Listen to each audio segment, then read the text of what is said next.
Good morning. तो teachers day खत्म। Good morning निधि, निधिली, संदेश very good morning, Animesh good morning. सो teachers day खत्म हो गया, अब स्टूडेंट डे चालू करते हैं, है ना। सो पहले किसी को कोई डाउट है किसी क्वेश्चन में, किसी टॉपिक में? Yes sir. हाँ बोलिए सर ग्रुप में एक क्वेश्चन दिया हुआ था सर, वो क्वेश्चन का सॉल्व किया सर, नहीं बना sir. If area of time और जो मोमेंटम का सर डायमेंशन फार्मूला निकालने के लिए एनर्जी दिया हुआ था। अच्छा, उसमें क्या क्या था? एरिया था और टाइम था और मोमेंटम था sir. Time and momentum. Yes sir. Okay, और हमें निकालना था energy in the form of, yes sir. Let suppose this is x, y and this is z, correct. तो ये इस बार का 2020 सितंबर में अभी जो जिसके लिए बहुत ही हो हल्ला हुआ है, एग्जाम कैंसिल करो। ऑप्शन में सर कोई मिल ही नहीं रहा। हाँ ठीक है, करते हैं। Good morning Divya. तो ये जेई एग्जाम 2020 मेंस में ये क्वेश्चन पूछा गया। जैसा मैंने बोला था कि एवरी ईयर एक क्वेश्चन यूनिट एंड डायमेंशन से कंफर्म है आता है दिव्या। हाँ वही जो जेई मेंस का जो क्वेश्चन है वही मैं डिस्कस कर रहा हूँ। तो इस बार भी हर एक पेपर में, हर सेशन के इस पेपर में एक क्वेश्चन यूनिट एंड डायमेंशन से पूछा गया है, करेक्ट। और फॉर्मेट सब में ऑलमोस्ट यही है। किसी में एनर्जी को पूछ दिया, एरिया टाइम मोमेंटम में, किसी में आपको यंग्स मॉडुलस के बारे में पूछ दिया था। तो सब में ऑलमोस्ट सेम है, पैटर्न यही था। यस रोशन, ये आपने सॉल्व किया था, किसी को डाउट है इसलिए मैं डिस्कस कर देता हूँ। तो ये फॉर्मेट था हमारे पास, ये क्वेश्चन था और हमें एरिया टाइम और मोमेंटम का फॉर्म में कन्वर्ट करना था इसको। So energy is equal to क्या हो जाएगा, इसका डायमेंशन लिखेंगे तो mLT⁻² is equal to, area का डायमेंशन क्या हो जाएगा, मास का 0, एल का 2 और टाइम का 0 raised to power x। जो टाइम है उसका क्या हो जाएगा, m0 m0 l0 t1 and momentum का क्या हो जाएगा, m1 l1 t-1 raise to power z। तो करस्पॉन्डिंग इक्वेशन बना लेते हैं। मास को एक बार इक्वेट कर लीजिए, तो यहाँ पर क्या हो जाएगा 0, ये भी 0, वहां से आएगा that will be the z is equal to, यहाँ पर मास का पावर कितना है 1। This is equation number 1 solve. तो z का वैल्यू आ गया। एनर्जी का डायमेंशन क्या हो गया, किसी को दिक्कत है एनर्जी के डायमेंशन में? ml2 t-2 ना होता है सर।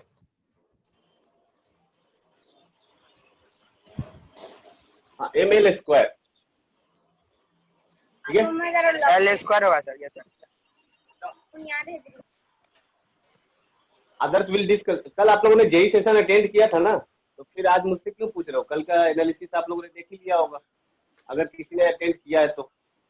जेई में इस बार किस पोर्शन से ज्यादा क्वेश्चन पूछे गए हैं? कल हुआ था ना, सौरभ सर ने लिंक डाला था आप सबको, ठीक है। तो यहां से आ गया z is equal to 1। Let's compare. हाँ यहाँ से कितना आ जाएगा 2x, ये 0 और वहां से आ जाएगा ओनली z। तो 2x plus z is equal to 2। z का वैल्यू यहाँ से 1 है, तो 2x इज इक्वल टू कितना हो जाएगा, 2 माइनस 1 दैट विल बी 1। तो x इज इक्वल टू कितना हो जाएगा 1/2। तो यहाँ से x का वैल्यू आ गया। और नेक्स्ट हो जाएगा टाइम। तो टाइम कितना है, यहाँ पर हो गया x 0, यहाँ पर हो गया t का x, यहाँ पर हो गया y, तो it will become y plus नहीं minus z is equal to, यहाँ पर वैल्यू है -2। तो z का वैल्यू यहाँ पर पुट कर देंगे 1, तो y minus 1 is equal to हो जाएगा -2, -1 उधर चला जाएगा तो y इज इक्वल टू आ जाएगा -1। तो x और x y z सबका वैल्यू आ गया, तो करस्पॉन्डिंग वैल्यू पुट करिए यहाँ पर। हो गया सर। हो गया, कहाँ गलती कर दिए थे? बोलो सर, यही सर अंतिम में स्टेप पे गलती हो गया। लिंक सेंड किया था ना? ओके, हाँ, अच्छा आपके ग्रुप पे लिंक नहीं गया था सर कल? कोई भी लिंक नहीं आया कल। यस सर, ग्रुप पे लिंक नहीं आया था सर, बेगूसराय ग्रुप पे लिंक नहीं आया था। यस सर, ना कौन सा पीसीबी ग्रुप में है? आया था ना कुछ नहीं। ये तो ठीक है, विल डिस्कस, मैं बात करता हूँ सबसे, ठीक है। या फिर प्रीवियस ईयर क्वेश्चन भी मैं अभी आपको, प्रीवियस ईयर का इस ग्रुप इस साल जो भी क्वेश्चन आया ना, मैं आप लोगों के ग्रुप पे भी सेंड कर दूंगा।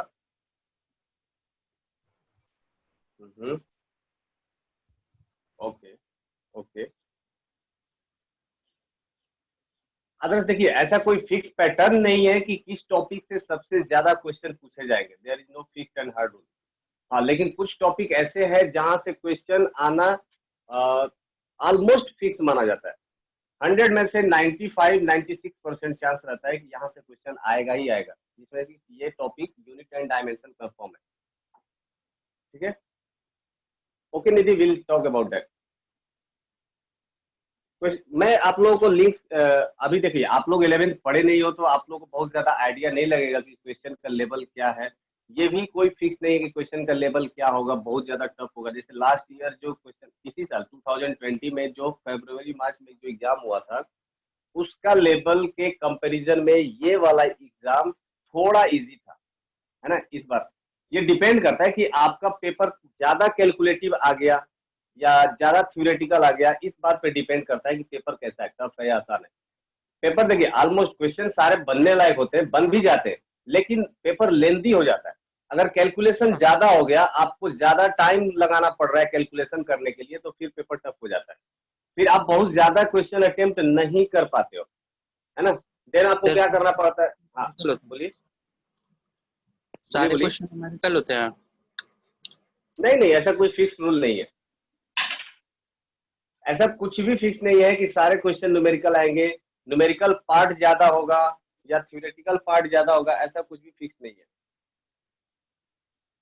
ओके, इस बार का थ्योरेटिकल क्वेश्चन मोस्टली 12th के पोर्शन से पूछे गए हैं, कैलकुलेटिव पोर्शन मोस्टली 11th के पोर्शन से पूछे गए हैं जेई में, करेक्ट। इस बार रोटेशन का प्रोबेबिलिटी ज्यादा रहा है, रोटेशन से क्वेश्चन इस बार ज्यादा पूछे गए हैं, यूनिट एंड डायमेंशन, और मोस्टली हर एक टॉपिक को टच किया गया है। नीट का पेपर अभी आएगा, सबका सब एनालिसिस कर लेंगे। ओके, तो इस बार पेपर थोड़ा सा आसान था। आज 7 तारीख है ना, 7 तारीख को आज ऑफिशियल क्वेश्चन आ जाएगा जेई से, तो वो मैं शेयर कर दूंगा आप लोगों को। हालांकि अभी आप लोगों को बहुत ज्यादा उसमें कुछ बेनिफिट नहीं मिलने वाला है, बिकॉज अभी आपको 11th के बारे में आपको बहुत ज्यादा नहीं पता है, कौन सा क्वेश्चन किस टॉपिक से है या किस लेवल तक के क्वेश्चन अपन लोग सॉल्व करते हैं यहाँ पर, और किस लेवल का क्वेश्चन जेई में पूछा गया है। तो सर वेडनेसडे टेस्ट में टॉपिक क्या रहेगा? Unit and measurement. ये कौन सा टॉपिक वाला? फुल ग्रुप का नोटिफिकेशन चेक करिए आप काइंडली। तो या प्लीज आप लोग व्हाट्सएप ग्रुप से अटैच हो, तो व्हाट्सएप ग्रुप पे जो भी आता है उसका मैसेज पढ़ा करिए, वो फालतू के मैसेज नहीं होते, आपके लिए कुछ ना कुछ इंपॉर्टेंट नोटिफिकेशन होता है, please go through that. Okay, good morning Riya. So let's start, class start. और किसी को कोई डाउट है पहले के टॉपिक में, किसी क्वेश्चन में, तो बताइए। नहीं, ओके, लेट्स बिगिन। सो ये वेक्टर चैप्टर स्टार्ट करते हैं। वेक्टर आप लोग का वेल नोन, पहले से ये जाना माना नाम है वेक्टर, है ना।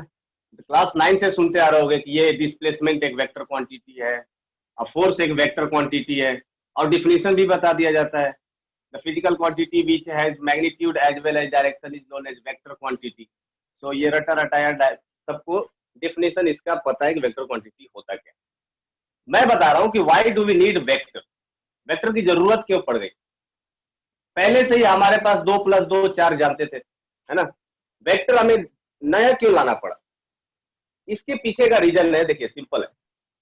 अगर स्टार्टिंग में हम लोग देखा जाए तो 1 डायमेंशनल हम लोग मोशन पढ़ते हैं, मतलब जो भी डिस्प्लेसमेंट होता है किसी एक डायरेक्शन में होता है ना। तो इसको हम लोग या तो पॉजिटिव या निगेटिव डायरेक्शन से रिप्रेजेंट कर देते हैं।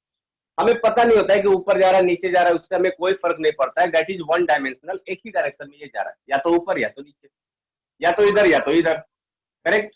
लेकिन सिचुएशन वर्स होने लगा जब डिस्प्लेसमेंट 2 कोऑर्डिनेट्स या 3 कोऑर्डिनेट्स में होने लगे, करेक्ट। जैसे कोई एक बटरफ्लाई का अगर आपको पोजीशन रिप्रेजेंट करना हो तो उसके लिए आपको 3 कोऑर्डिनेट्स की जरूरत पड़ेगा। अब तीनों कोऑर्डिनेट्स के लिए, जैसे एक्स, वाई और जेड, तीनों कोऑर्डिनेट्स के लिए आपको अलग अलग कैलकुलेशन करने पड़ेंगे। दैट मीन्स कि फिजिक्स टफ होने लगा था।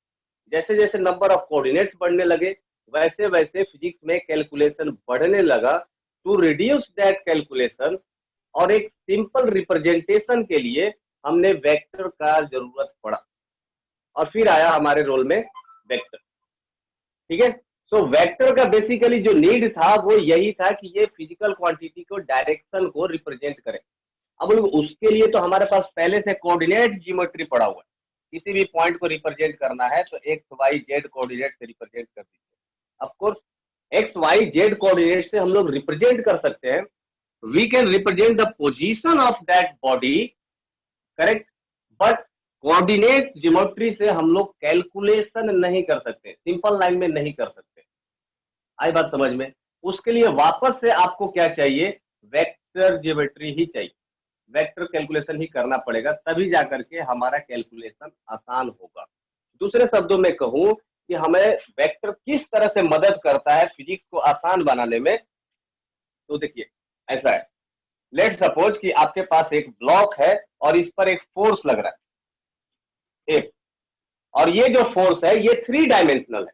दैट मीन्स कि इस फोर्स का एक कंपोनेंट आ जाएगा एक्स डायरेक्शन में, इस फोर्स का एक कंपोनेंट आ जाएगा वाई डायरेक्शन में, और इस फोर्स का एक कंपोनेंट आ जाएगा along the z direction, f z, correct. Video pause हो गया है सबके लिए? नहीं सर, ठीक है। No sir. ठीक है सर, ठीक। ओके, सो मान लीजिए कि आपको ऐसा फोर्स दे दिया गया और ये ब्लॉक दे दिया गया। इस तरह का प्रॉब्लम आप लोग पढ़े होंगे क्लास 9th में कि फाइंड द एक्सेलरेशन। अब इसका एक्सेलरेशन बताइए अगर इसका मास m है तो। अब ये मेरे पास क्वेश्चन है, तो हम इसका एक्सेलरेशन कैसे फाइंड आउट करेंगे? ए along the x axis will be fx divided by m, a along y direction will be fy divided by m, and a along z axis will be fz divided by m, correct. अब ये मेरे पास 3 acceleration आ गए। अब हमें answer भी लिखना होगा, तो हम लोग कैसे लिखेंगे इसको? ऐसे A X, A Y and A Z. अब इसको हम लोग एक्सप्रेस नहीं कर सकते हैं एक लाइन में कि इसका एक्सेलरेशन एक्चुअली कितना है। हमें क्या बताना पड़ेगा? एक्स डायरेक्शन में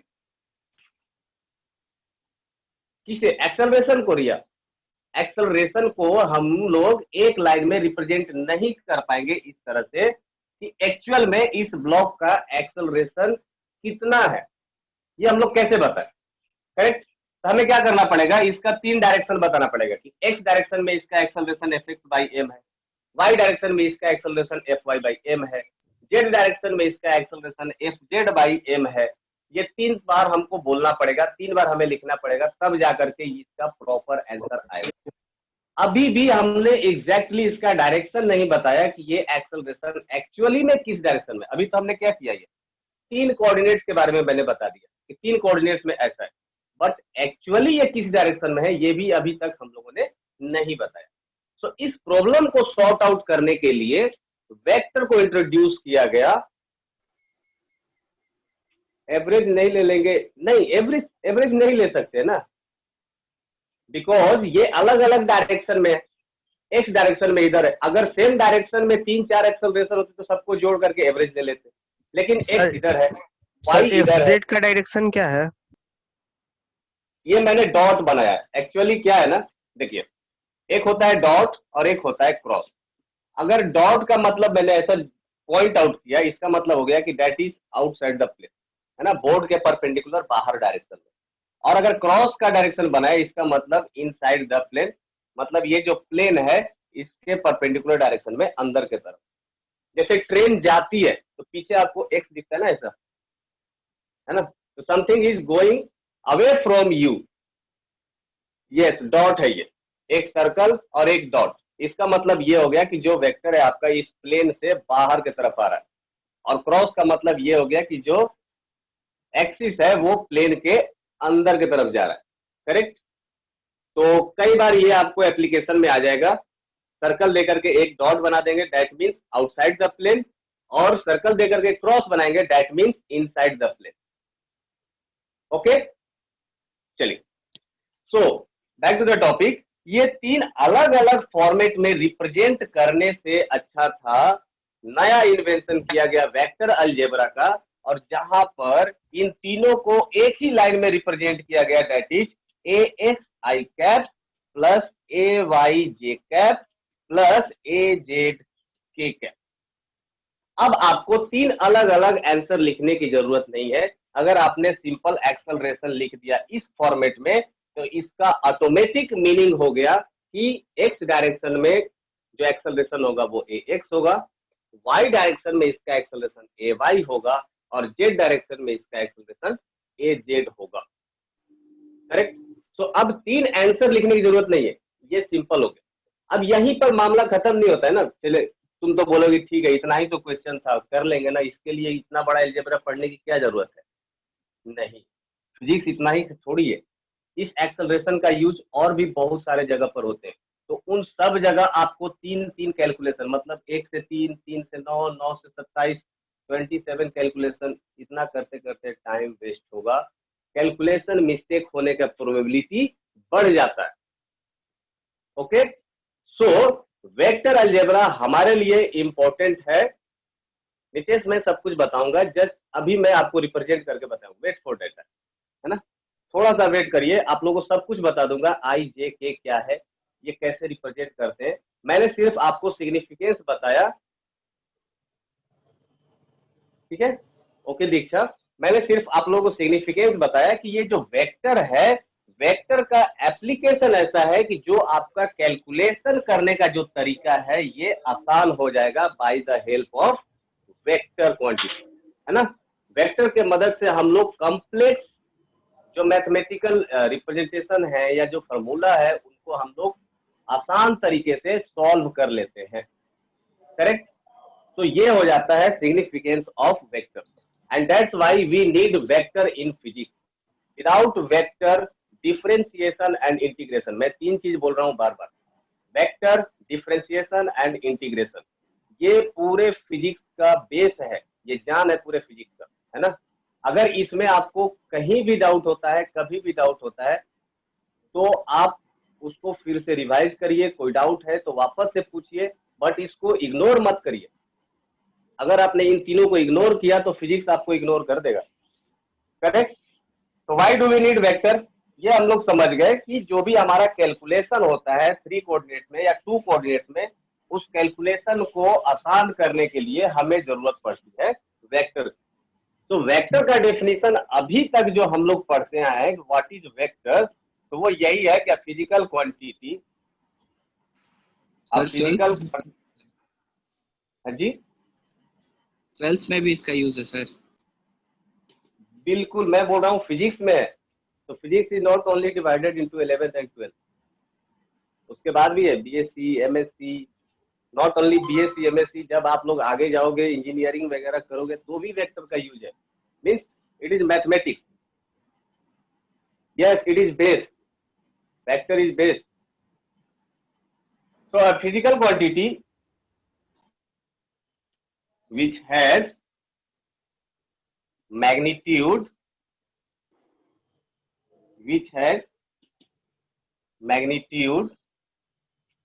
comma direction,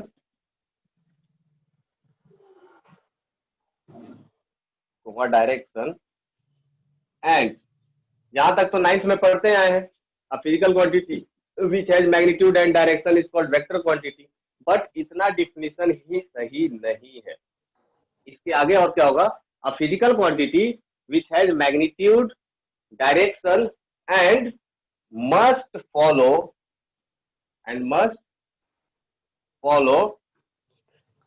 the vector law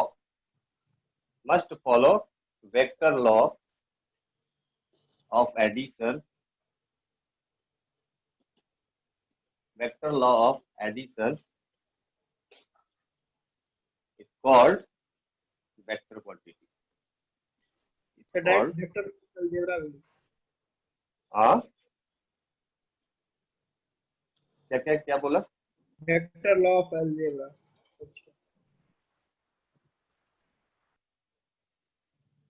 हाँ आनंद पैरेललोग्राम लॉ बोल सकते हो। जो भी वेक्टर लॉ है उसको फॉलो करना जरूरी है। तो सिर्फ और सिर्फ किसी फिजिकल क्वांटिटी के पास मैग्नीट्यूड आ जाए या डायरेक्शन आ जाए तो सिर्फ इतने से ही वो वेक्टर क्वांटिटी नहीं हो सकता है। फॉर एग्जाम्पल जो हमारा करेंट है या टाइम है, ये इनके पास मैग्नीट्यूड भी होता है और डायरेक्शन भी होता है, बट स्टिल करेंट एक स्केलर क्वांटिटी है।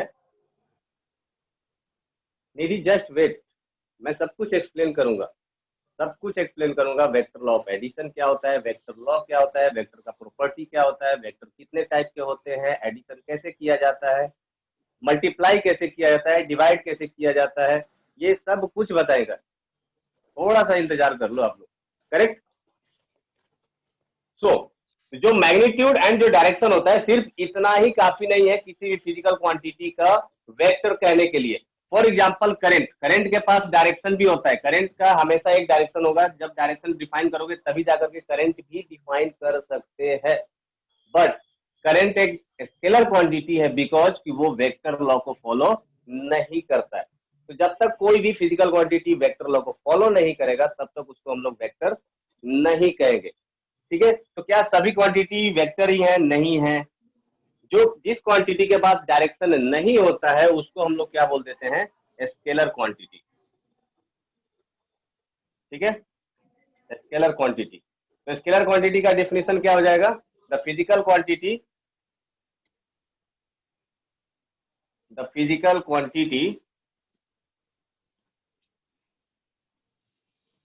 which has only magnitude is called scalar quantity. Is called scalar quantity. ठीक है। तो कुछ एग्जांपल है vector quantity and scalar quantity का। जैसे एग्जांपल ऑफ वेक्टर क्वांटिटी क्या हो जाएगा? वेक्टर क्वांटिटी में क्या क्या आ जाता है? डिस्प्लेसमेंट है, फोर्स, वेलोसिटी। ये सब अपन लोग फास्ट निकलते हैं ना, क्योंकि ये सब 9th में आप लोग पहले भी पढ़ चुके हो। तो जस्ट फॉर रिवीजन है ये, मैं इसमें बहुत ज्यादा आपको टाइम वेस्ट नहीं करने वाला हूँ। Velocity, acceleration. करेक्ट। नेक्स्ट है स्केलर क्वांटिटी का एग्जांपल क्या हो जाएगा? स्केलर क्वांटिटी, स्केलर क्वांटिटी में आपका आ जाएगा distance, time, current, speed. Okay. एक ऐसा क्वांटिटी है जो दोनों में चला आता है, डिपेंड्स अपॉन एप्लीकेशन। भूत है वो, एरिया। सर एनर्जी और पावर किसमें आता है? एनर्जी स्केलर क्वांटिटी होता है, पावर भी स्केलर क्वांटिटी होता है, प्रेशर भी स्केलर क्वांटिटी होता है। ओके। सो एरिया के बारे में अगर समझिए, एरिया। हाँ जी, टेंसर क्वांटिटी। कौन सा? Tensor quantity. टेंसर अलग होता है। टेंसर आप लोगों को अभी पढ़ना भी नहीं है, जरूरत भी नहीं है, बट होता है टेंसर। टेंसर जो कोऑर्डिनेट के साथ साथ बदल जाता है ना। Like stress is a tensor quantity.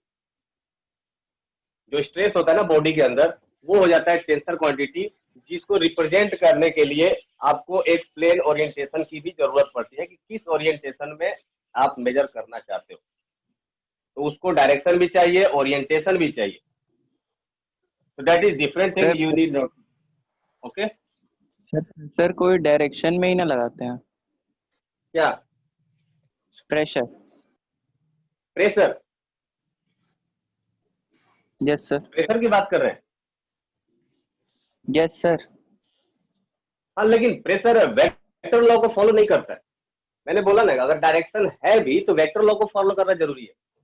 अगर मान लीजिए कि आपने एक प्रेशर इधर लगाया, दूसरा प्रेशर इधर लगाया, तो इन दोनों के वजह से जो रिजल्टेंट है वो प्रेशर इधर नहीं आएगा। आई बात समझ में? या फिर Yes. इधर मान लीजिए कि 10 न्यूटन पर मीटर का स्क्वायर का आपने एक प्रेशर लगा दिया, और एक फोर्स इधर प्रेशर लगाया 10 न्यूटन पर मीटर स्क्वायर का, है ना? तो ये बीच में 10√2 नहीं हो जाएगा। है, बट वो वेक्टर लॉ ऑफ एडिशन को फॉलो नहीं करता है ना? आप वैसे करंट का भी एग्जांपल ले सकते हैं। एक करंट इधर से गया आई, इधर को निकल गया आई, दैट डजंट मीन कि एक इसका रिजल्टेंट I√2 एम्पियर करंट इधर इस वायर से निकलेगा। ऐसा पॉसिबल नहीं है ना? जितना करंट आया उतना करंट इधर चला गया, तो यहाँ पर करंट हो जाएगा 0। करंट फॉलो नहीं करता है, इस वजह से करंट भी क्या है? स्केलर क्वांटिटी है। इसलिए मैंने डिफिनेशन में ऐड किया कि it should must follow vector law. Vector law जब तक ये फॉलो नहीं करेगा तब तक उसको हम लोग वेक्टर क्वांटिटी नहीं बोलेंगे। ये बात आई सबको समझ में? किसी को डाउट है यहाँ पर? वेक्टर क्वांटिटी चलिए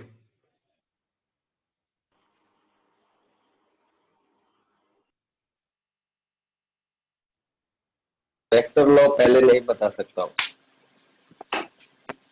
चलिए धीरे धीरे सर समझ जाएंगे। नेक्स्ट आगे बढ़ते हैं, इस पे प्रॉपर्टी ऑफ वेक्टर पढ़ते हैं। प्रॉपर्टी ऑफ वेक्टर, वेक्टर का क्या क्या प्रॉपर्टी होना चाहिए? तो सबसे पहला प्रॉपर्टी होना चाहिए इसके पास मैग्नीट्यूड, जो कि सबके लिए चाहिए, magnitude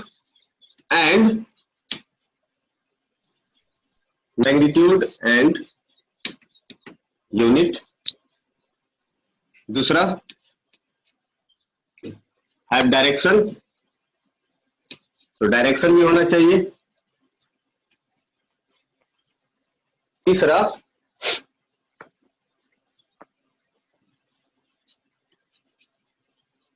must follow triangle law.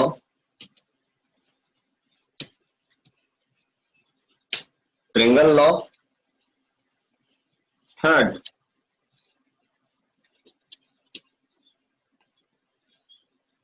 vectors are commutative,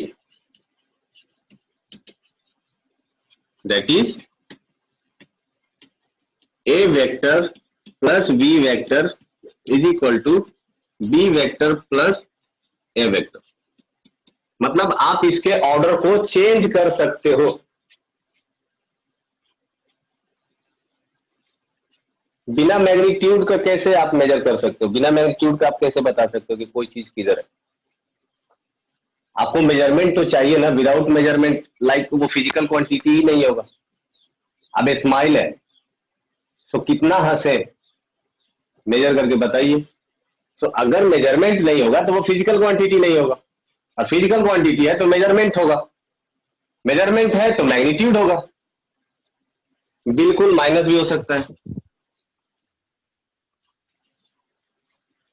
A plus minus B vector, नहीं, ऐसा कोई फिजिकल क्वांटिटी नहीं होगा जिसका मेजरमेंट नहीं होगा, है ना? रिया कम्यूटेटिव का मतलब ये हो गया कि ऑर्डर चेंज करने से इसके रिजल्ट पर कोई भी फर्क नहीं आएगा, है ना? जैसे अगर ए वेक्टर को बी वेक्टर से जोड़ दें या बी वेक्टर को ए वेक्टर से जोड़ दें तो बात एक ही है, कोई फर्क नहीं पड़ेगा। मतलब you can easily change the order of addition. A plus b लिखिए या बी प्लस ए लिखिए, एक ही बात है। करेक्ट? दूसरा आ जाता है एसोसिएटिव। सर 1 मिनट रुकेंगे क्या? हाँ सर। विकास सर 1 मिनट रुकिएगा। Yes sir.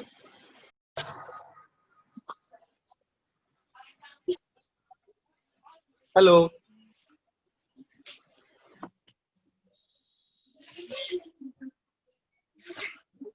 पीयूष आपको नहीं बोल रहा, एक और पीयूष ज्वाइन किया हुआ है, उसको बोल रहा हूँ। सर वही है हम। दो आईडी से तुम ज्वाइन किए हुए हो? सर वो लैपटॉप ट्रायंगल लॉ का मतलब है कि दो वेक्टर को अगर ऐड करें, नॉर्मली देखिए अलजेब्रा में हम लोग क्या करते हैं, 2 + 2 लिख देते हैं, कितना 4। वेक्टर में ऐसे नहीं चलता है ना, आप डायरेक्टली ऐसे ऐड नहीं कर सकते हो, उसके लिए एक सर्टेन लॉ है। लेट सपोज दिस इज 2 और दूसरे वेक्टर है जिसका वैल्यू है 2, देन इन दोनों का जो एडिशन होगा that will B this value, है ना। तो ये जो रिजल्टेंट होगा ये इसी को हम लोग बोलेंगे ट्रायंगल लॉ, ए वेक्टर प्लस बी वेक्टर। मान लीजिए कि ये एक ए वेक्टर हो गया और ये एक बी वेक्टर हो गया, तो इन दोनों का एडिशन ये रिजल्टेंट वेक्टर होगा और इसका डायरेक्शन कुछ इस डायरेक्शन में होगा, करेक्ट।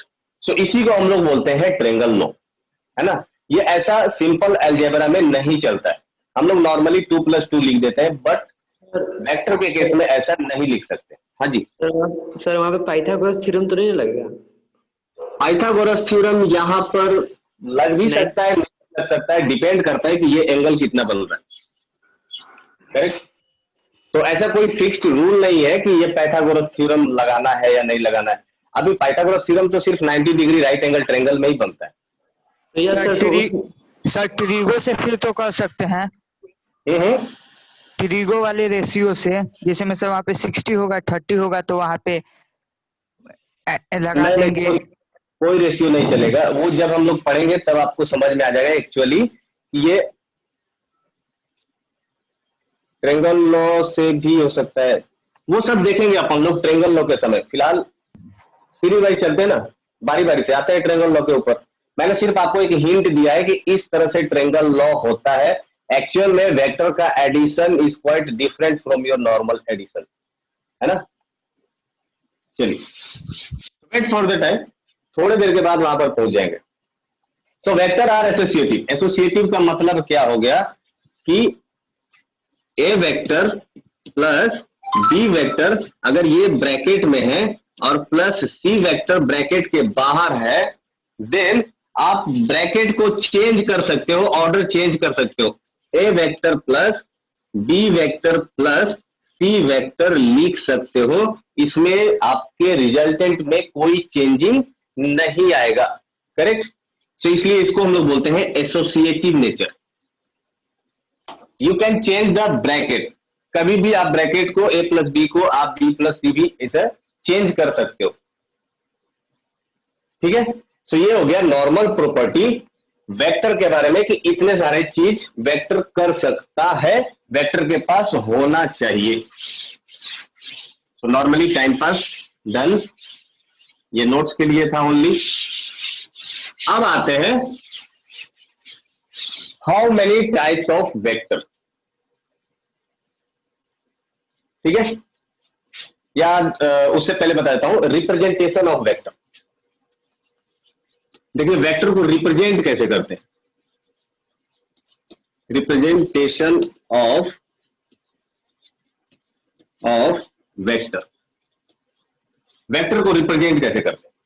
तो नॉर्मली वेक्टर को रिप्रेजेंट करने के लिए एक एरो साइन रिप्रेजेंट किया जाता है, ठीक है। So this arrow represent the vector.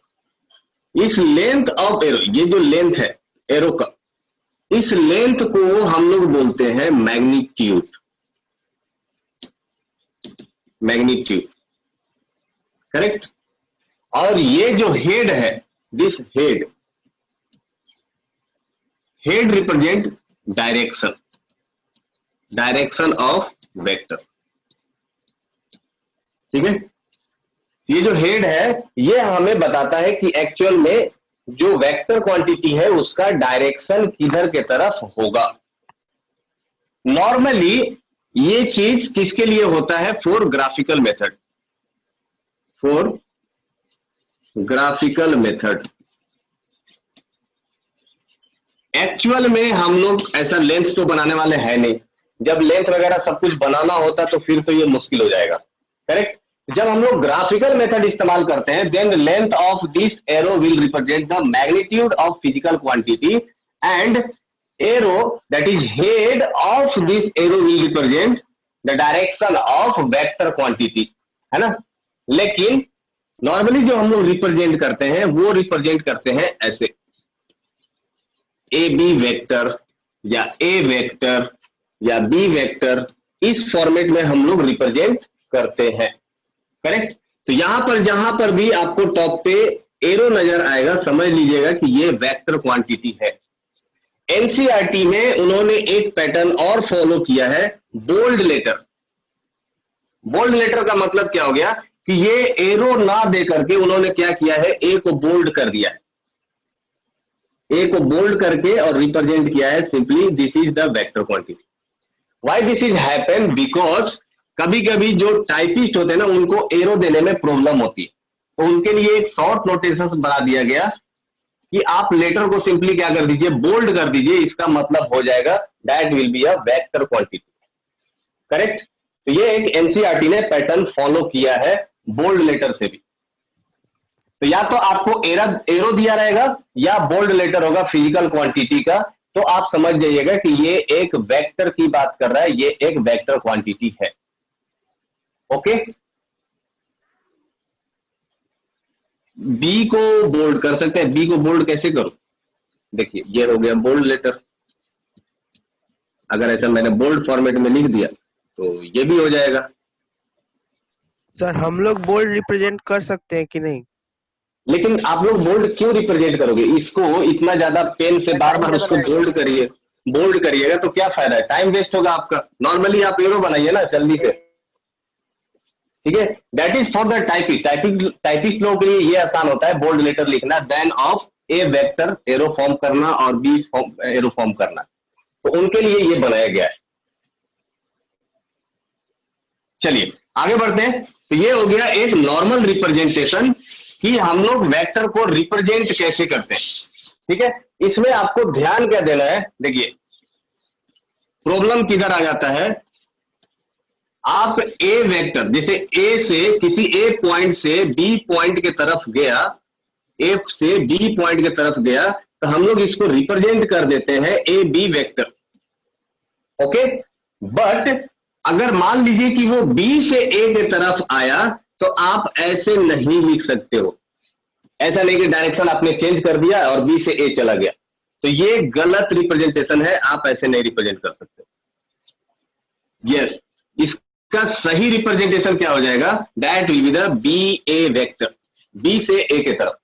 तो नॉर्मली ये कभी कभी बाय मिस्टेक हो जाता है, अच्छा ए से बी गया तो इधर की तरफ, बी से ए आया तो पलट दो इसको, हो गया नहीं।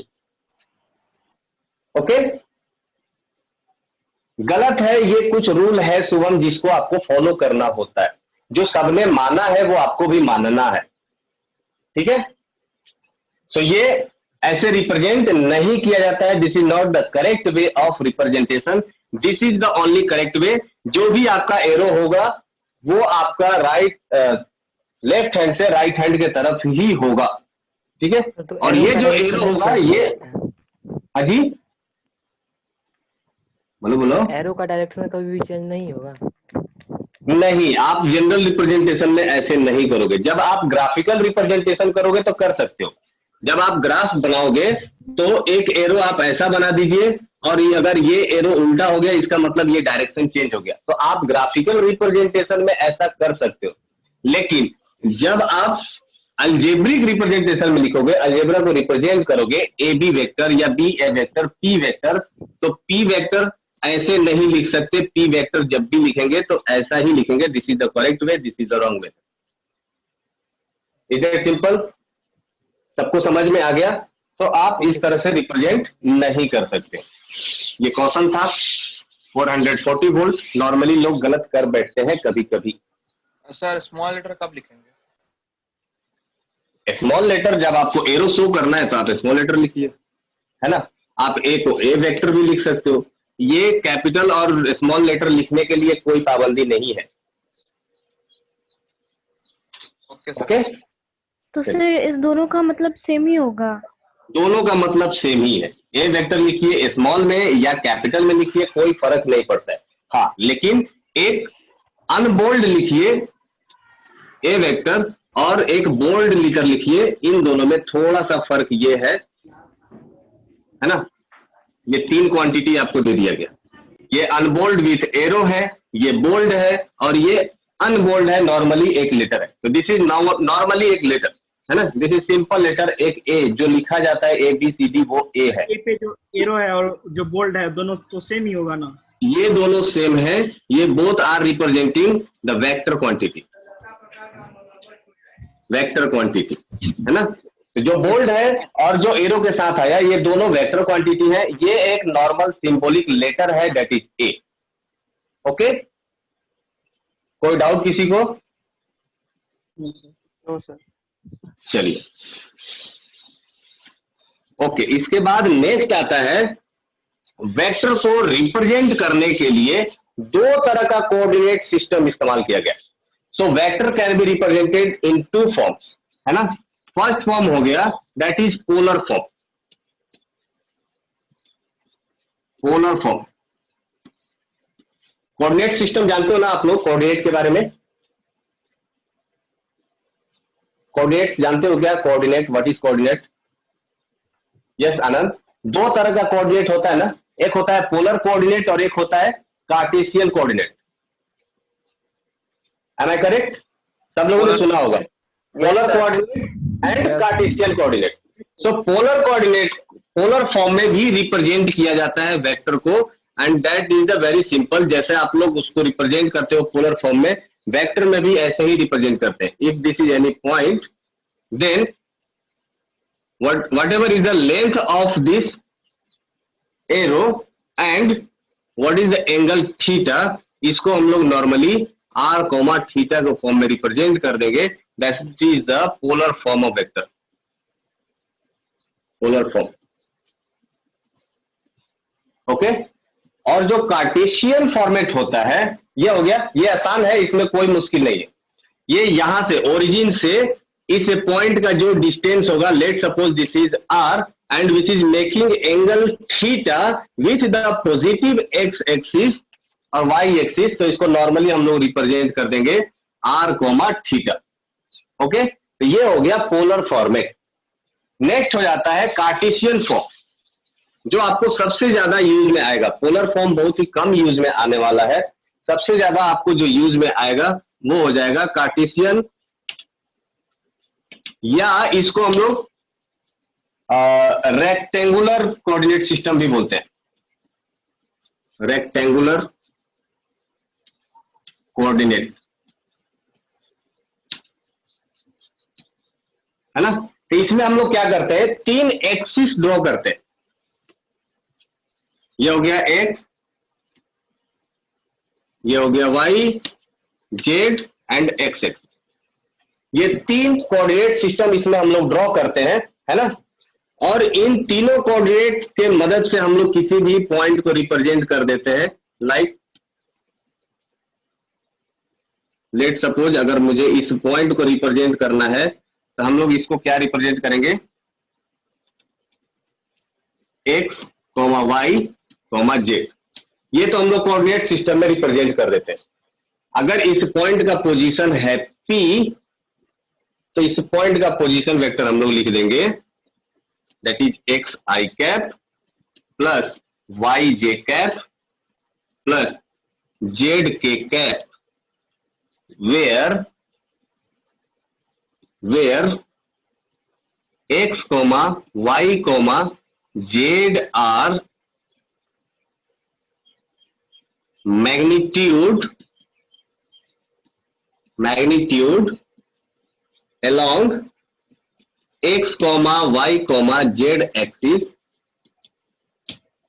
while I cap, j cap, k cap are I cap, j cap, k cap are direction vector, sir वहाँ पर कैप का क्यों यूज कर रहे हैं? बताता हूँ, वेट सर इसको थोड़ा रिपीट कर दे। हाँ बताता हूँ। I cap, J cap R direction vector और unit vector along X axis comma Y comma Z respectively. Sir एक बार फिर से रिपीट कर दीजिए।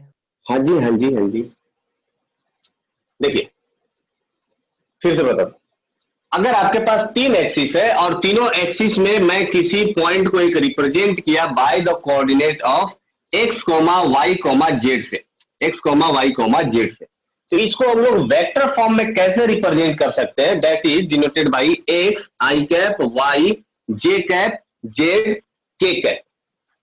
अब इसका मतलब समझिए, एक्स का मतलब तो समझ गए कि magnitude in the x direction, y का मतलब हो गया मैग्नीट्यूड इन वाई डायरेक्शन, और जेड का मतलब हो गया magnitude in z direction. Then confusion is here, what is i cap, J cap and k cap? ठीक है, आई जे के ही होता है। हाँ आई जे के ही होता है, इसको नहीं चेंज कर सकते, ये फिक्स्ड है, मान्यता प्राप्त है ये। ठीक है, तो देखिए आई जे के का मतलब क्या हो गया? अगर हम लोग इसको रिप्रेजेंट करते तो नॉर्मली बोलते कैसा? X unit in X axis या एक्स डायरेक्शन, करेक्ट? सो जो हमने बोला ना कि X unit in x direction, वो एक्स डायरेक्शन को रिप्रेजेंट कर दिया गया by the help of I cap, correct? So इसका मतलब हो गया ये एक्स डायरेक्शन को रिप्रेजेंट करता है, नथिंग एल्स। आई कैप का मतलब सिर्फ और सिर्फ एक्स डायरेक्शन, और ये कुछ भी नहीं बताता। आई के ऊपर कैप क्यों लगा, ऊपर जो लगा है? कैप का मतलब देखिए, कैप का मतलब क्या हो जाता है? एक तो हो गया वेक्टर, है ना, और दूसरा हो गया एक कैप, है ना। तो इसको हम लोग बोलते हैं, एक टर्म होता है जिसको बोलते हैं, नाम दिए हैं यूनिट वेक्टर। यूनिट वेक्टर का मतलब क्या हो गया कि इसका मैग्नीट्यूड होगा 1 के बराबर, है ना, इसका मैग्नीट्यूड होगा 1 के बराबर, और चूंकि एक वेक्टर है तो इसका कुछ ना कुछ यूनिट होगा। सो यूनिट वेक्टर जब मैं आपको और डिटेल में बताऊंगा, जब यूनिट वेक्टर पढ़ने लेंगे तब। सो ये सिर्फ और सिर्फ डायरेक्शन को रिप्रेजेंट करने के लिए हम लोग कैप लगा देते हैं। ओके, ये वेक्टर का मतलब क्या हो गया? Magnitude as well as direction. और कैप का मतलब क्या हो गया कि इसका मैग्नीट्यूड फिक्स हो गया 1। जैसे 5 इंटू 1 करोगे तो आपके वैल्यू में कुछ भी चेंजेस नहीं आएगा। 6 इंटू 1 करोगे तो इसका भी वैल्यू 6 है, मतलब आपके वैल्यू में कुछ भी चेंजेस नहीं आएगा। सो डायरेक्शन ऐड करने के लिए हम लोग क्या करते हैं? उसको डायरेक्शन वेक्टर से मल्टीप्लाई कर देते हैं, और डायरेक्शन वेक्टर को रिप्रेजेंट किया जाता है by the help of cap. Okay, तो ये आई कैप लगाना, जे कैप लगाना, it means it only represent the direction, it will not add to the magnitude of any vector. ठीक है, बात आई समझ में? सर वहाँ पे जो यूनिट है सर, यूनिट वेक्टर बोल देते हैं, तो जो यूनिट है वो 1 ही लिया जाएगा। वहाँ पे देखिए डिस्टेंस तो बढ़ रहा है ना, तो यूनिट 1 ही होगा। किसकी बात कर रहे हैं? ये वाली? हाँ हाँ भाई, नहीं, वहाँ पे कहाँ पे डिस्टेंस बढ़ रहा है? ये वाला? नो सर, यहाँ पे जो आप बनाए डायग्राम ना, हाँ, वहाँ पे बोले कि जो कैप है यूनिट वेक्टर को डिनोट करता है। एक्स वाई जेड का जो लोकेशन है वो हमेशा 1 ही यूनिट थोड़ी ना होगा, 1 ही यूनिट होगा। नहीं नहीं नहीं, आप समझे नहीं, आप समझे नहीं। मैं क्या बोल रहा हूं, अगर मुझे इसको लिखना होता तो मैं कैसे लिखता? X metre in x direction, correct? सही है ना? या मैं इसको ऐसे भी लिख सकता हूं ना, x into 1 metre in x direction. क्या फर्क पड़ गया? कोई फर्क पड़ा? X metre in x direction लिखिए या एक्स इंटू 1 मीटर लिखिए इन एक्स डायरेक्शन, कोई फर्क पड़ा? क्या इसके मैग्नीट्यूड में कोई चेंजेज आया? नहीं आया ना, तो बस वही मैंने किया है। अब ये जो आपने लिखा है कि मीटर इन एक्स डायरेक्शन, इस एक्स डायरेक्शन को आप रिप्लेस कर सकते हो बाय द आई कैप। आप इसी को सिंपली लिख सकते हो एक्स आई कैप। तो इसका मतलब हो गया x metre in x direction. अब इतना लंबा लिखने की जरूरत नहीं है, आपने एक्स आई कैप कर दिया, दैट इज एनफ। रिया, जो एरो होता है वो सिर्फ मैग्नीट्यूड नहीं होता है, वो मैग्नीट्यूड के साथ साथ उसके डायरेक्शन को भी रिप्रेजेंट करता है। करेक्ट? तो एरो का मतलब सिर्फ और सिर्फ उसका मैग्नीट्यूड ही नहीं हो गया, मैग्नीट्यूड के साथ साथ डायरेक्शन भी हो गया। तो जब भी हम लोग कैप लगाएंगे तो कैप का मतलब ये हो गया कि वो सिर्फ और सिर्फ डायरेक्शन रिप्रेजेंट करेगा, it will not add to their magnitude. ये उसके मैग्नीट्यूड को बढ़ाएगा या घटाएगा नहीं। ठीक है? हाँ बिल्कुल बिल्कुल, एक्स की जगह आप कोई भी लिख सकते हो, जैसे y metre in x direction, y metre in x direction. तो इसको हम लोग क्या लिखेंगे? Y I cap, that's it. Y क्या हो गया? मैग्नीट्यूड, और मैग्नीट्यूड को हम लोग डायरेक्शन से मल्टीप्लाई कर देंगे तो ये ओवरऑल क्या हो जाएगा? एक वेक्टर हो जाएगा। सो इसको हम लोग रिप्रेजेंट कर देंगे by a vector. Let's suppose that vector is P vector, तो P vector is equal to Y I cap. So जरूरी नहीं है कि एक्स आई कैप ही हो या वाई आई कैप भी हो सकता है, जेड आई कैप भी हो सकता है। मैग्नीट्यूड जो होगा वो हम लोग लिखेंगे। ये बात हजम हुई?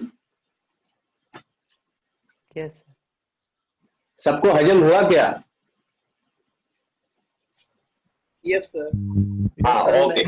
सो I cap is equal to X direction, J cap का मतलब हो जाता है वाई डायरेक्शन। एक एग्जांपल करेंगे तो आपको और क्लियर हो जाएगा। और के कैप का मतलब हो गया दैट इज जेड डायरेक्शन। तो जेड डायरेक्शन का जो मैग्नीट्यूड होगा वो के कैप के साथ लिखेंगे, वाई डायरेक्शन का जो मैग्नीट्यूड होगा वो जे कैप के साथ लिखेंगे, आई डायरेक्शन का जो मैग्नीट्यूड होगा वो आई जी के ही क्यों लिखते हैं? क्योंकि यही मान्यता प्राप्त है,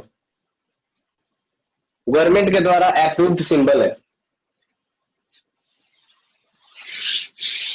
हो गया ना? किसी को डाउट है क्या? आप साइंटिस्ट बनिए, बड़े होइए, एक बार फिर से IUPAC का मीटिंग कराएंगे और उसको बोलेंगे कि आई जे कैप हटाइए, आप कुछ नया करते हैं। सर एक मिनट, स्टूडेंट्स आप लोग के लिए एक अनाउंसमेंट है। ग्रुप में अटेंडेंस देने की जरूरत नहीं है अब आप लोग को। सर ऑडिबल हूं मैं? सर हाँ सर, आवाज आ रही है। ग्रुप में अटेंडेंस देने की जरूरत नहीं है आप लोगों को, क्योंकि ग्रुप में अटेंडेंस आप लोग देते हैं उससे कोई भी मैसेज जो इंपॉर्टेंट मैसेज होता है वो काफी ऊपर चल जाता है। तो ग्रुप में अटेंडेंस मत दीजिएगा, आप लोग का अटेंडेंस यहाँ से ऑटो रिकॉर्ड हो जाएगा। एंड जो भी अब एब्सेंट होगा they have to give their reason. 80% attendance compulsory है, ये बात जान लीजिएगा। 80% अटेंडेंस कंपलसरी है। एंड वेडनेसडे टेस्ट का टाइमिंग जो होगा वो आप लोग को ग्रुप में आज शाम तक नोटिफाई कर दिया जाएगा। वेडनेसडे टेस्ट का जो टाइमिंग होगा वो ग्रुप में नोटिफाई कर दिया जाएगा। किसी को कोई प्रॉब्लम हो, ऑनलाइन टेस्ट होगा गूगल फॉर्म के थ्रू। जिसको नहीं पता हो मेरे से मैसेज करके पूछ लेना कैसे होगा टेस्ट। ओके चलिए, सो आगे बढ़ते हैं। रिप्रेजेंटेशन समझ में आ गया हो तो एक इस पर एग्जाम्पल करेंगे। फॉर एग्जाम्पल मान लीजिए कि आपको एक कोऑर्डिनेट दिया गया, सबसे आसान वाला 2 कोऑर्डिनेट सिस्टम में आते हैं, और एक आपके पास एक पॉइंट है विच हैज कोऑर्डिनेट 2,3।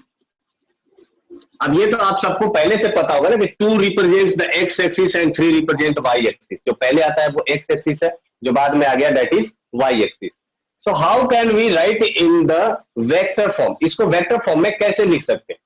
सो अगर ये हमारा ओरिजिन है, so this will be our required vector. Let this vector name as R vector.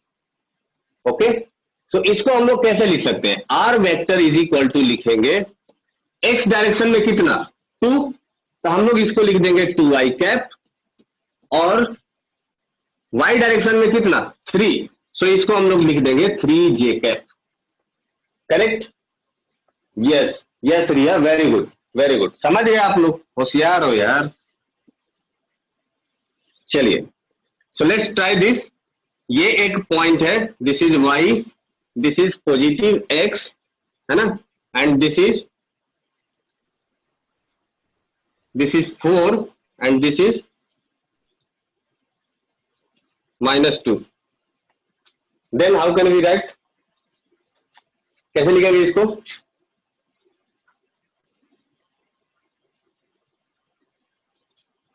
बताइए। Yes, very good, Abjad is correct. Siddhant, yes. So it can be written as minus of 2i cap plus 4j cap, है ना। तो ये जो minus sign है, this minus sign represent the negative direction of i cap, correct. Basically इसका मतलब क्या हो गया, 2 into minus of i cap plus 4j cap. That means what, ये जो माइनस साइन है ये रिप्रेजेंट कर रहा है कि अगर ये पॉजिटिव i कैप है तो ये क्या हो जाएगा, माइनस i कैप होगा। सिमिलरली अगर ये पॉजिटिव j कैप है तो ये नीचे वाला माइनस j कैप होगा। Okay, so positive and negative in the vector form only represent the direction. Sir जब माइनस है वो ब्रैकेट में होगा, बाहर नहीं होगा, -2। हाँ बिल्कुल, अब इसको ब्रैकेट के अंदर मल्टीप्लाई कर देंगे तो ये हो जाएगा -2i कैप। तो मैंने जो बोला कि ये जो -2i कैप जो इस फॉर्मेट में लिखा हुआ है उसका एक्चुअल फॉर्मेट ये है। ओके, चलिए आगे बढ़े। देखिए सबसे आसान वेक्टर जो होता है उसको हम लोग बोलते हैं डिस्प्लेसमेंट वेक्टर, ठीक है। जो सबसे आसान वे है किसी वेक्टर का तो वो है डिस्प्लेसमेंट वेक्टर। डिस्प्लेसमेंट का मतलब क्या हो जाता है, ए से बी तक जाना, करेक्ट। सो अगर मैं बोलूं कि किसी भी ऑब्जेक्ट का आप डिस्प्लेसमेंट वेक्टर लिखिए, डिस्प्लेसमेंट वेक्टर, देखिए डिस्प्लेसमेंट वेक्टर को आप पोजीशन वेक्टर भी बोल सकते हो, डिस्प्लेसमेंट वेक्टर, और आप इसको पोजीशन वेक्टर भी बोल सकते हो, कोई दिक्कत नहीं है, both are same. Position vector basically displacement का मतलब क्या हो जाता है, change in position, correct. So अगर आप किसी भी ऑब्जेक्ट का पोजीशन रिप्रेजेंट करते हो with respect to any reference point, that reference point will be called as origin. अगर आप किसी भी बॉडी का पोजीशन को रिप्रेजेंट करते हो किसी रेफरेंस पॉइंट के रेस्पेक्ट में तो उसको हम लोग क्या बोलते हैं, उस पॉइंट को बोलेंगे ओरिजिन। और इस पॉइंट के रेस्पेक्ट में जो भी पॉइंट आप रिप्रेजेंट करने वाले हो, लेट सपोज दिस, ये मैं पॉइंट को रिप्रेजेंट करता हूं, दिस इज x, y, है ना। सो इसका मतलब क्या हो गया कि O से इस पॉइंट की दूरी, वही तो होगा उसका पोजीशन, है ना। सो हम लोग इसको ऐसे भी बोल सकते हैं कि O से इस P पॉइंट तक जाने में जो भी उसका डिस्प्लेसमेंट होगा that will be the position. तो जो पोजीशन वेक्टर है, जो डिस्प्लेसमेंट वेक्टर है, almost both are same, you can say that both are same, ठीक है। सो इसको रिप्रेजेंट कैसे करते हैं, इसको डिस्प्लेसमेंट वेक्टर भी, डिस्प्लेसमेंट वेक्टर हम लोग कैसे लिखते हैं वो लिख सकते हैं। देखिए ऐसा, अगर आप O से P के तरफ जा रहे हो, O से P के तरफ जा रहे हो तो हम लोग क्या लिखेंगे, displacement of from O to P। So OP vector will be equals to, OP vector is equal to, ये क्या हो जाएगा, that will be the x minus 0i cap plus y minus 0j cap, correct. x minus 0i cap, y minus 0j cap. ये मैंने 0 क्यों लिखा है, क्योंकि इसका मतलब क्या हो गया, दैट इज चेंज इन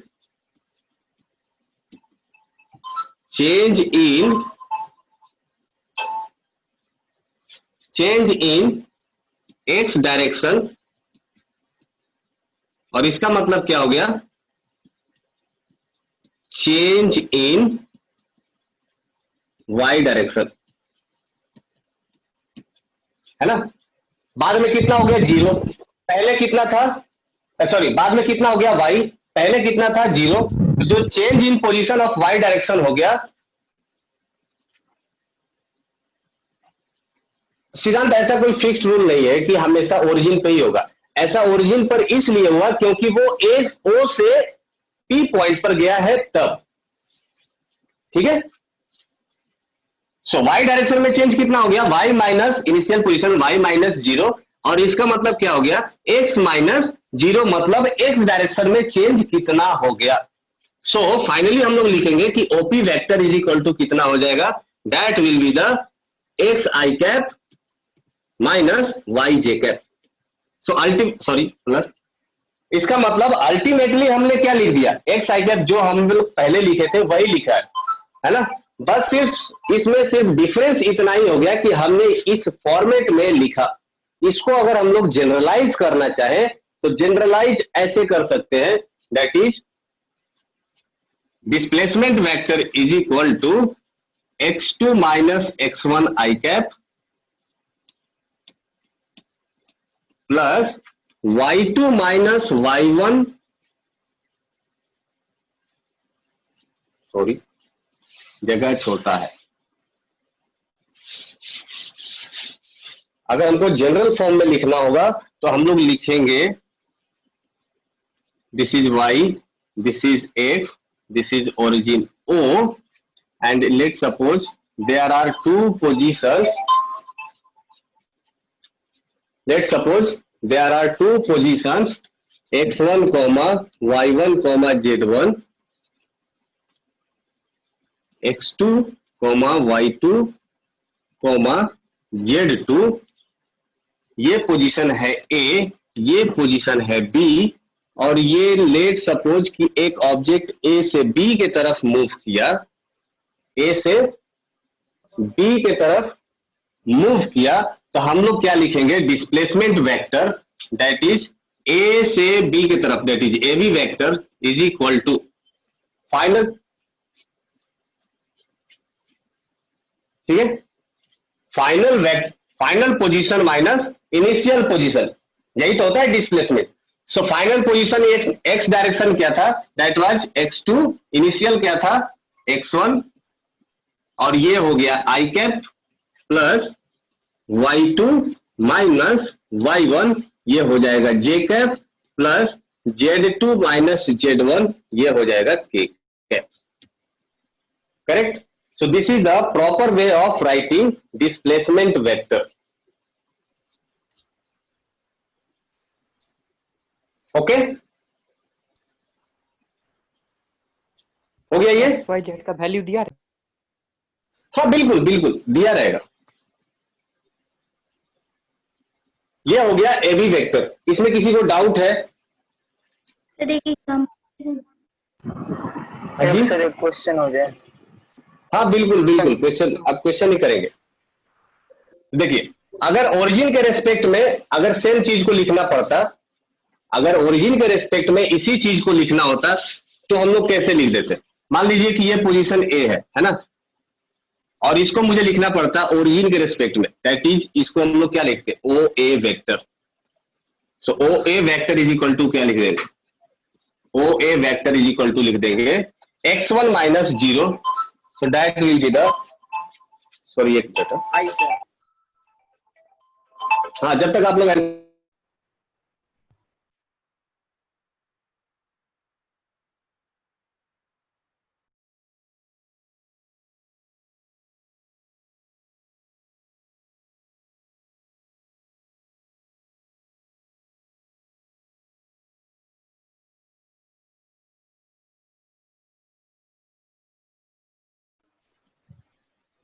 हाँ sorry, so O A vector is equal to हम लोग क्या लिख सकते हैं, that is final position that is x minus 0 I cap plus y minus 0 j cap plus z minus 0 k cap.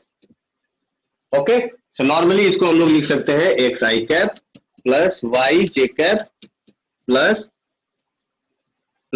z k cap, है ना। और इसको एक और शब्द में बोल सकते हैं, that is the position vector of A with respect to O, position vector of, position vector of A with respect to origin ओ।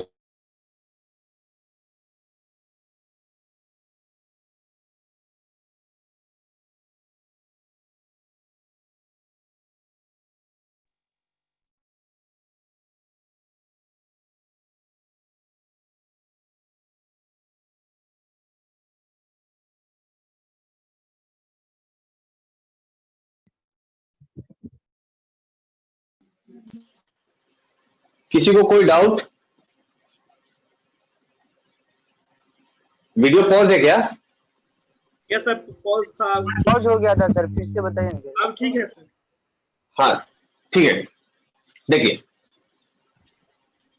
हाँ ओके, देखिए यहां से इसका मतलब क्या हो गया? एक तो हो गया ओ ए वेक्टर, इसका मतलब क्या हो गया? This is called as displacement vector, है ना? इसी को हम लोग बोल सकते हैं क्या कि ओ से ए पर जाने पर टोटल डिस्प्लेसमेंट कितना होगा? That will be the O A vector is equal to x minus 0 I cap, y minus 0 j cap, z minus 0 k cap. वही सेम चीज हम लोग ऐसे भी बोल सकते हैं, position vector of A with respect to O. Origin के रेस्पेक्ट में ए का पोजीशन कितना होगा, that will be also can be written as the same way, same format, तरीका वही है। इसलिए मैंने बोला कि डिस्प्लेसमेंट वेक्टर और पोजीशन वेक्टर आप एक ही तरह से रिप्रेजेंट कर सकते हो, एक ही चीज को बोल सकते हो, दोनों में कोई डिफरेंस नहीं है। करेक्ट? चलिए एक एग्जांपल करते हैं इस पर, फिर थोड़ा सा कंसेप्ट क्लियर होगा इसमें मैं कहना क्या चाह रहा हूं। देखिए example,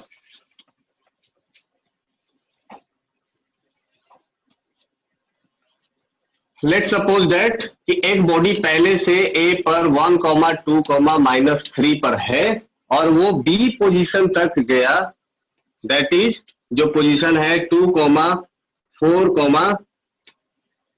-3, 2, 4, -3, then what will be displacement vector? What will be displacement vector? या what will be the displacement of body? अगर वेक्टर नहीं बोलूं तो भी मैं पूछ सकता हूं कि what will be the displacement? Correct? यही क्वेश्चन दूसरा क्वेश्चन में सेम क्वेश्चन बन सकता है ऐसा, what will be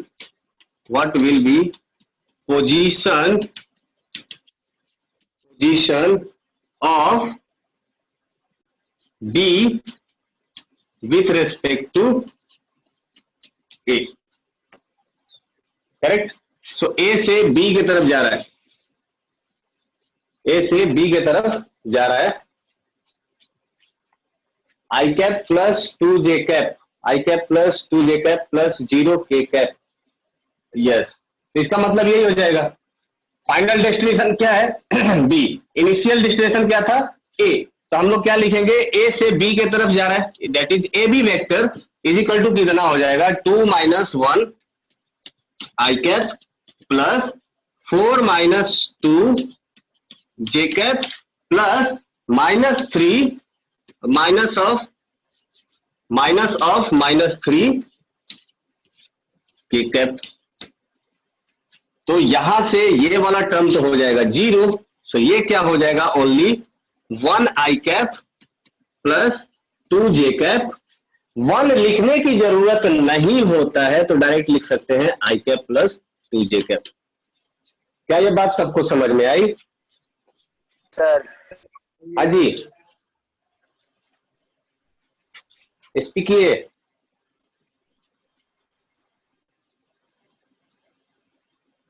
सबको समझ में आया क्या ये? Yes sir. क्लियर है सर, समझ गया पूरा। Yes sir. ओके, चलिए इसके बाद नेक्स्ट आता है, अगर ये आप रिप्रेजेंटेशन समझ गए तो आपने समझिए कि वेक्टर का आधा काम कर लिया। अब इसके बाद बहुत ज्यादा कुछ खास नहीं है। अब नेक्स्ट है टाइप ऑफ वेक्टर्स। तो नेक्स्ट टॉपिक है type of vectors. Type of vector. देखिए नॉर्मली वेक्टर दिव्या टाइम स्केलर क्वांटिटी है, ओके? हाँ, ये ऐसा बोलो ना, टाइम ओवर हो गया। मुझे लगा पूछ रहे हो टाइप क्या है। टाइम एक स्केलर क्वांटिटी है। चलिए तो आज का क्लास सबको हजम हो गया? किसी को कोई डाउट है? क्वेश्चन का बनाने के बाद बात पूछें। अभी क्वेश्चन इस पे क्या करोगे? अभी ये कुछ क्वेश्चन करने लायक तो बहुत ज्यादा हुआ नहीं है, नेक्स्ट क्लास से क्वेश्चन करने लगेंगे। हाँ, और शायद आप लोगों का प्रॉब्लम सॉल्विंग सेशन में प्रीवियस ईयर क्वेश्चन कराने के लिए सर को मैंने रिक्वेस्ट किया है, तो आप लोगों को प्रीवियस ईयर क्वेश्चन कराया जाएगा यूनिट एंड डायमेंशन का।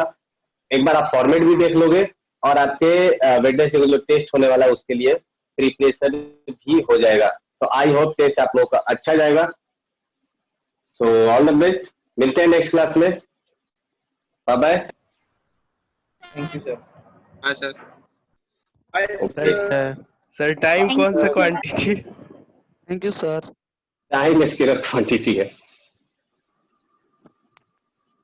ओके, चलिए बाय बाय।